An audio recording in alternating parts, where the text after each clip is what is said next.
आज का जो क्लास है वो फिर यानी जो बिल ऑफ एक्सचेंज है, इसमें जो इम्पॉर्टेंट एमसीक्यूज है, थ्योरम है, टेक्निकल पॉइंट है, जर्नल एंट्रीज है, यानी उनके बारे में है। तो इससे पहले भी हमने यानी 3-4 वीडियोस बनाए हैं।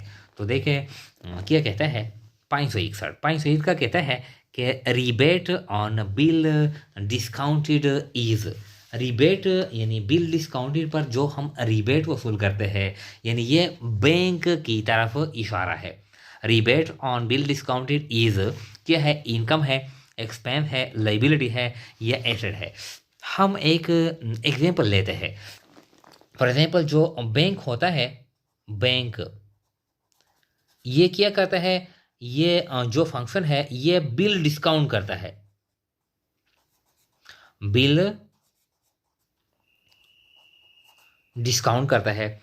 जब बैंक बिल डिस्काउंट करता है तो डिस्काउंट के साथ साथ बैंक यानी डिस्काउंट रिसीव करता है। डिस्काउंट बैंक डिस्काउंट रिसीव करता है, इसका ये मतलब है। जब बैंक बिल डिस्काउंट करता है तो बैंक यानी कस्टमर से डिस्काउंट रिसीव करता है।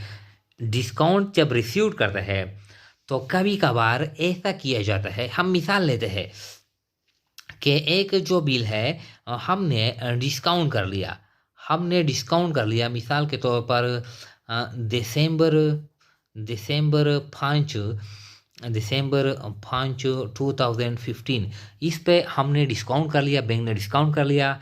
और इसका जो मेच्योरिटी डेट है, मेच्योरिटी डेट, ये फॉर एग्जाम्पल ये चूँकि 3 महीने के लिए है या जो भी महीने के लिए है, हम फर्ज करते हैं कि इसका जो मेच्योरिटी डेट है वो है मार्च 5 या मार्च 8 यानी 2016, नेक्स्ट ईयर। इस तरह पे हमने बैंक में यानी अभी बिल डिस्काउंट कर लिया और जो मेच्योरिटी डेट है ये है।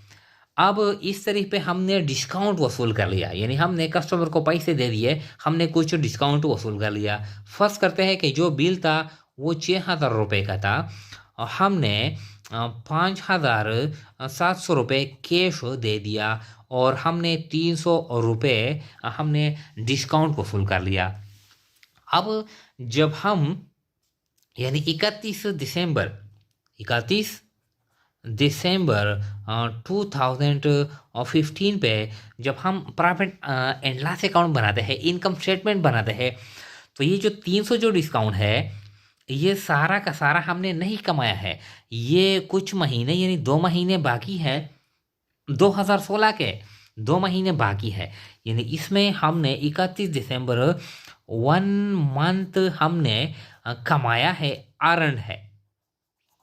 1 मंथ हमने डिस्काउंट कमाया है और जो 2 मंथ है ये अन अर्न है। मतलब यह है कि इस 300 में से हमने 100 रुपये कमाए हैं और इस 300 में से हमने 200 रुपये नहीं कमाए हैं। तो जब हम 31 दिसंबर 2015 पर इनकम स्टेटमेंट बनाते हैं, जो रेवेन्यू हम रिकॉर्ड करते हैं, तो टोटल डिस्काउंट से हम ये 200 भी माइनस करेंगे और ये जो 200 रुपये है ये हम बैलेंस शीट में लाइबिलिटी के तौर पर यानी करंट लाइबिलिटी में हम रिकॉर्ड करेंगे। ये ऑन अर्न है, ये 200 किया है, ये ऑन अर्न डिस्काउंट है, तो इसको कहते हैं rebate on bill discounted. Rebate on bill discounted, तो ये हम यानी बैंक की तरफ इशारा है। ये बैंक पर लाइबिलिटी है, अभी तक बैंक ने ये पैसे ये अमाउंट नहीं कमाया है, ये वो यानी 2016 में बैंक कमाएगा। तो इस क्या मतलब है? Rebate on bill discounted is क्या है? ये लाइबिलिटी है। इनकम, एक्सपेंस, लाइबिलिटी, एसेट, तो ये क्या है? ये यानी सी लाइबिलिटी है। फिर क्या कहता है 562? तो 562 क्या कहता है? ए काइंड ऑफ बिल, यानी बिल का वो किस्म, व्हेन पेबल एट साइट और प्रेजेंटेशन और एट डिमांड इज कॉल्ड। इसका ये मतलब है कि वो बिल यानी बिल का वो किस्म कि जब हम एग्रीमेंट करते हैं किसी के साथ तो हम ये कहते हैं कि जब भी हम ये बिल प्रेजेंट करेंगे पेमेंट के लिए तो आप पैसे देंगे, जब हम डिमांड करेंगे तो आप पैसे देंगे, जो भी है टाइम डिटरमाइन नहीं किया जाता, हम कहते हैं कि जब भी हम जिस वक्त भी हम ये प्रेजेंट करेंगे, डिमांड करेंगे तो आप पेमेंट करेंगे। तो इस तरह के बिल को क्या कहते हैं? साइट बिल, डिमांड बिल या बोथ। तो इस तरह के बिल को यानी जब हम डिमांड करेंगे यानी प्रेजेंट करेंगे, ले जाएंगे पेमेंट के लिए और यानी वो पेमेंट करेगा, तो इस तरह के बिल को कहते हैं साइड बिल भी कहते हैं, डिमांड बिल भी कहते हैं। तो ये जो सी ऑप्शन है ये राइट वन है। फिर कहता है 563 a kind of bill when payable in future certain time. वो बिल जब हम किसी के साथ यानी एग्रीमेंट करते हैं कि 3 महीने के बाद, 4 महीने के बाद यानी आप पेमेंट करेंगे, फ्यूचर यानी सर्टन टाइम हम डिटरमाइन करते हैं, तो इस तरह के बिल को क्या कहते हैं? एंड नॉट ऑन डिमांड, यानी हम डिमांड पर पैसे नहीं लेते बल्कि फ्यूचर टाइम डिटरमाइन करते हैं कि 2 महीने के बाद, 3 महीने के बाद आप पेमेंट करेंगे इस कारण। तो इस तरह के बिल को कहते हैं टर्म बिल, क्लोज बिल या ओपन बिल। तो जब हम कहते हैं कि आप 2 महीने के बाद, फ्यूचर में 3 महीने के बाद, 5 महीने के बाद पेमेंट करेंगे, तो इस तरह के बिल को कहते हैं, ये जो ए ऑप्शन है, टर्म बिल।